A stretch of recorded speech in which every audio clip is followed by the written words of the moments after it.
പേര് ബിസ്ലി. ഞാനും പിതാവും ഒന്നാണ്, ഞങ്ങൾ ഒന്നായിരിക്കുന്ന പോലെ നിങ്ങളും ഒന്നായിരിക്കണം. അതുപോലെ യോഹന്നാൻ 1:18 പറയുന്നുണ്ട്, ദൈവത്തെ ആരും കണ്ടിട്ടില്ല, പിതാവുമായി ഗാഢബന്ധം പുലർത്തുന്ന ദൈവം തന്നെയായ ഏകജാതനാണ് അവിടുത്തെ വെളിപ്പെടുത്തിയിരിക്കുന്നത്. ഇതിൽ നിന്നും യേശു ദൈവമാണെന്ന് തന്നെയല്ലേ വെളിപ്പെടുത്തുന്നത്? അതുപോലെ സഭയെ ഇന്നും നയിച്ചുകൊണ്ടിരിക്കുന്ന പരിശുദ്ധാത്മാവിന്റെ എക്സിസ്റ്റിനെ കുറിച്ച് എന്ത് പറയാനുള്ളത്?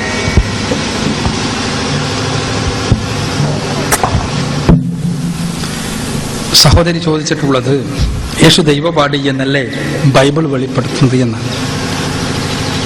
സഹോദരി 2 വചനങ്ങൾ ഉദ്ധരിക്കുകയുണ്ടായി. ഒന്ന് യോഹന്നാന്റെ സുവിശേഷത്തിലെ 1-ാം അധ്യായത്തിലെ 18-ാമത്തെ വചനവും 2 യോഹന്നാന്റെ സുവിശേഷത്തിലെ 10-ാം അധ്യായത്തിലെ 30-ാമത്തെ വചനവുമാണ്. 10-ാം അധ്യായത്തിലെ 30-ാമത്തെ വചനമാണ് സഹോദരി പറഞ്ഞത് ഞാനും പിതാവും ഒന്ന് തന്നെ എന്നുള്ള വചനം.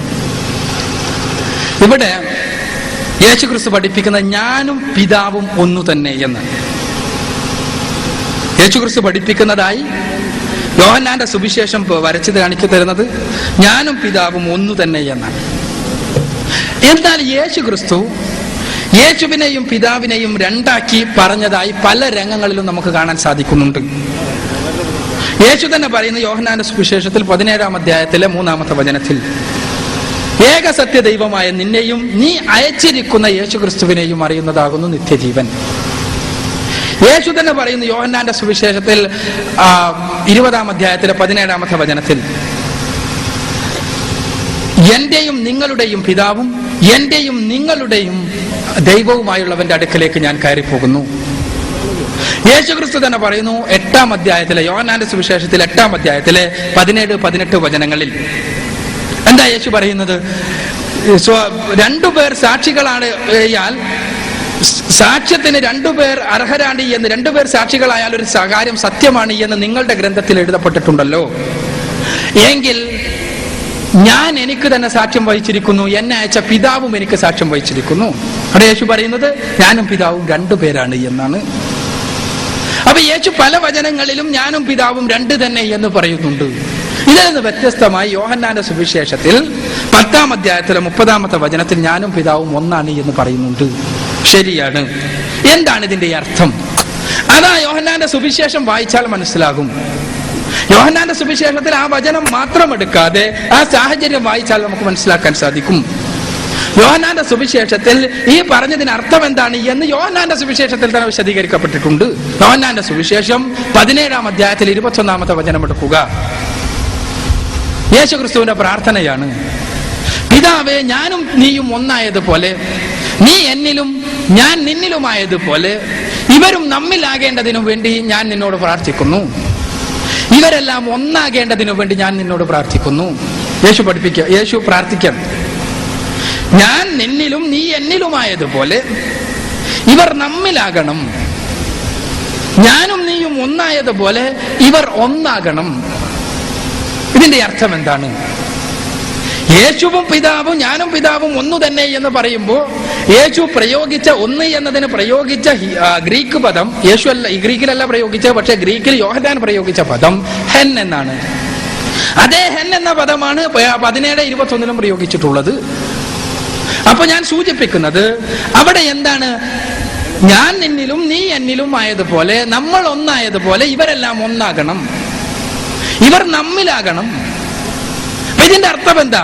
ഇവർ ഒന്നായി, യേശുവും പിതാവും ഒന്നാണ് എന്നതുകൊണ്ട് അവർ ദൈവത്തിന്റെ അസ്തിത്വമുള്ളവരാണെന്ന് പറയുകയാണെങ്കിൽ ഈ 12 പേരും ദൈവത്തിന്റെ അസ്തിത്വമുള്ളവരാണെന്ന് പറയേണ്ടി വരും.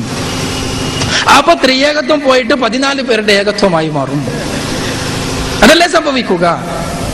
എന്നാൽ എന്താണ് ഇതിന്റെ അർത്ഥം? ഒന്ന് എന്നുള്ളത് കൊണ്ട് ഇവിടെ ആദർശത്തിൽ ഐക്യമാണ് പറയുന്നത്.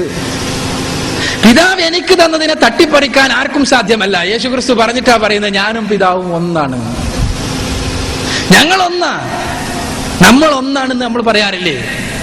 ആദർശത്തിൽ ഒരു പ്രത്യേക പർപ്പസിന്റെ കാര്യത്തിൽ ഒരേ ലക്ഷ്യത്തിലേക്ക് പോകുമ്പോൾ നമ്മൾ പറയും ഞങ്ങൾ ഒന്നാണ്. ഇതേപോലെ മാത്രമേ യേശു ഒന്നാണ് എന്നത് പറഞ്ഞതുകൊണ്ട് വിവക്ഷിച്ചിട്ടുള്ളൂ എന്നാണ് 17:21 മനസ്സിലാകുന്നത്. മാത്രമല്ല ക്രിസ്തു യേശു പല തവണ 2 തന്നെയായി പ്രഖ്യാപിച്ചിട്ടുണ്ട് എന്നുള്ളതാണ് വാസ്തവം. പിന്നെ സഹോദരിയുടെ ചോദ്യം യോഹന്നാന്റെ സുവിശേഷത്തിൽ 1-ാം അധ്യായത്തിലെ 18-ാമത്തെ വചനത്തിൽ പിതാവിന്റെ മടിയിലിരിക്കുന്നവനായ പുത്രൻ അവനെ വെളിപ്പെടുത്തിയിരിക്കുന്നു എന്ന് പറഞ്ഞിട്ടുണ്ട്. പിതാവിന്റെ മടിയിലിരിക്കുന്നവനായ പുത്രൻ, മടിയിലിരിക്കുക എന്നുള്ളത് ഒരു ആലങ്കാരിക പ്രയോഗപാടി എന്നാണ് ബൈബിൾ പണ്ഡിതന്മാർ പറയുന്നത്. അല്ല, ദൈവം അങ്ങനെ ഒരു കസാരയിൽ ഇരിക്കുകയും യേശു ക്രിസ്തു ദൈവത്തിന്റെ മടിയിൽ ഇങ്ങനെ ഇരിക്കുകയാണെന്നുള്ള ലക്ഷ്യത്തിലല്ല, മറിച്ച് ദൈവത്തിനെ വെളിപ്പെടുത്തിയിരിക്കുന്നത് ആരാ? യേശുവാണ്. യേശുവാണ് ദൈവത്തെ വെളിപ്പെടുത്തിയിട്ടുള്ളത്. അതാണ് ഈ വചനം പറയുന്നത്. ഇനി പുത്രൻ എന്നുള്ള പദപ്രയോഗമാണെങ്കിൽ ഇവിടെ സൂചിപ്പിക്കപ്പെട്ടതുപോലെ പുറപ്പാട് പുസ്തകം 4-ാം അധ്യായത്തിൽ 22-ാം വചനത്തിൽ ഇസ്രായേൽ ദൈവത്തിന്റെ ഏകജാതനായ പുത്രൻ എന്നുണ്ട്. സങ്കീർത്തന പുസ്തകം 2-ാം അധ്യായത്തിലെ 7-ാമത്തെ വചനത്തിൽ നമുക്ക് ദാവീദ് ദൈവത്തിന്റെ പുത്രനാണ് എന്ന് വായിക്കാൻ സാധിക്കും. ശാമുവേലിന്റെ 2-ാം പുസ്തകം 7-ാം അധ്യായത്തിലെ 14-ാമത്തെ വചനത്തിൽ സോളമൻ ദൈവപുത്രനാണ് എന്ന് നമ്മൾ വായിക്കുന്നു. ഇരമ്യാവിന്റെ പുസ്തകം, ജെറമ്യാ പ്രവാചകന്റെ പുസ്തകം 31-ാം അധ്യായം 9-ാമത്തെ വചനത്തിൽ എഫ്രയീം ദൈവത്തിന്റെ പുത്രൻ എന്ന് നമ്മൾ വായിക്കുന്നു. ആവർത്തന പുസ്തകം 14-ാം അധ്യായം 1-ാമത്തെ വചനത്തിൽ മനുഷ്യരെല്ലാം ദൈവത്തിന്റെ പുത്രന്മാരാണ് എന്ന് നമ്മൾ വായിക്കുന്നു. ലൂക്കോസിന്റെ സുവിശേഷം 3-ാം അധ്യായം 38-ാമത്തെ വചനത്തിൽ ആദാം ദൈവത്തിന്റെ പുത്രനാണ് എന്ന് നമ്മൾ വായിക്കുന്നു. മത്തായിയുടെ സുവിശേഷം 5-ാം അധ്യായം 9-ാമത്തെ വചനത്തിൽ സമാധാനമുണ്ടാക്കുന്നവരെല്ലാം ദൈവത്തിന്റെ പുത്രന്മാരാണ് എന്ന് നമ്മൾ വായിക്കുന്നു. ഇവരെല്ലാം നമ്മൾ മനസ്സിലാക്കേണ്ട എന്താ? ദൈവപുത്രൻ എന്ന് പറഞ്ഞാൽ ദൈവത്താൽ പ്രത്യേകം തെരഞ്ഞെടുക്കപ്പെട്ടവൻ. ആ അർത്ഥത്തിൽ യേശു ക്രിസ്തു ദൈവപുത്രനാണ്. മാത്രവുമല്ല, യേശു സ്വയം ദൈവപുത്രൻ എന്ന് അവകാശപ്പെടുന്നത് നമുക്ക് ബൈബിളിൽ കാണാൻ സാധിക്കുന്നേയില്ല. ബൈബിളിൽ പുതിയ നിയമത്തിൽ 4 ദൈവപുത്രൻ എന്ന് പ്രയോഗിച്ചിട്ടുണ്ട് യേശുവിനെ പറ്റി. അത് ശിഷ്യന്മാർ പ്രയോഗിച്ചിട്ടുണ്ട്, ബാക്കിയുള്ളവർ പ്രയോഗിച്ചിട്ടുണ്ട്. എല്ലാം ഉണ്ട് 41 തവണ. അതിലൊരു തവണ യഹൂദന്മാരുടെ ഒരു ചോദ്യത്തിന് മറുപടിയായി ദൈവപുത്രൻ എന്ന് പറയുന്നു എന്നുള്ളത് ഒഴിച്ചു നിർത്തിയാൽ യേശു ഒരിക്കലും ദൈവപുത്രനാണെന്ന് സ്വയം പറയല്ല. യേശു സ്വയം പറഞ്ഞതെല്ലാം മനുഷ്യപുത്രൻ എന്നാണ്. ബൈബിളിൽ യേശു സ്വയം പറയുന്നത് 83 തവണ മനുഷ്യപുത്രൻ എന്ന് പ്രയോഗിച്ചിട്ടുണ്ട്. മനുഷ്യപുത്രൻ എന്ന് ആണ് യേശു സ്വയം പരിചയപ്പെടുത്തുന്നത്. ഇതിൽ നിന്ന് നമ്മൾ മനസ്സിലാക്കേണ്ടത് എന്താണ്? ദൈവത്തിന്റെ മടിയിലിരിക്കുന്നവനായ, അഥവാ ദൈവത്താൽ പ്രത്യേകം തെരഞ്ഞെടുക്കപ്പെട്ടവനായ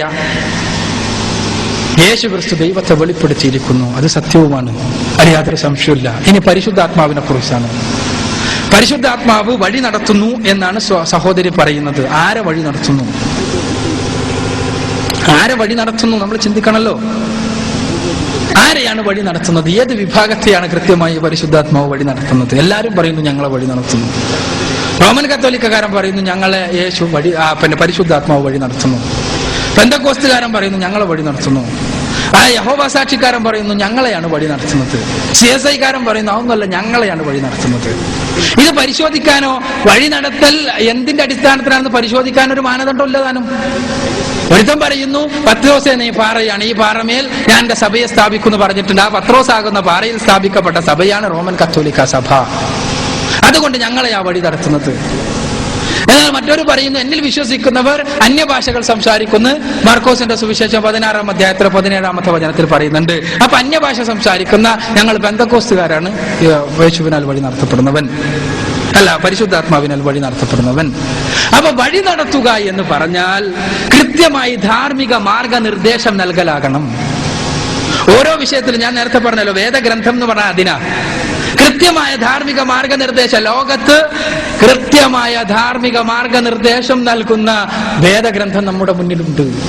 പരിശുദ്ധാത്മാവ് അവസാനമായി അന്തിമ പ്രവാചകന് ദൈവത്തിൽ നിന്ന് അവതരിപ്പിച്ചു കൊടുത്ത വേദഗ്രന്ഥം. പരിശുദ്ധാത്മാവ് ദൈവത്തിന്റെ ഒരു മാലാഖയായിരുന്നു എന്നാണ് മുസ്ലിങ്ങൾ വിശ്വസിക്കുന്നത്. ദൈവിക മാലാഖയായ പരിശുദ്ധാത്മാവ് ദൈവം തമ്പുരാനിൽ നിന്ന് മാനവരാശിക്കു വേണ്ടി അന്തിമ പ്രവാചകന് എത്തിച്ചു കൊടുത്ത വേദഗ്രന്ഥം. അതാണ് ലോകത്തെ സകല സത്യത്തിലും വഴി നടത്തുന്ന വേദഗ്രന്ഥം എന്നുള്ളതാണ് സത്യം എന്നാണ് ഞാൻ സൂചിപ്പിക്കുന്നത്.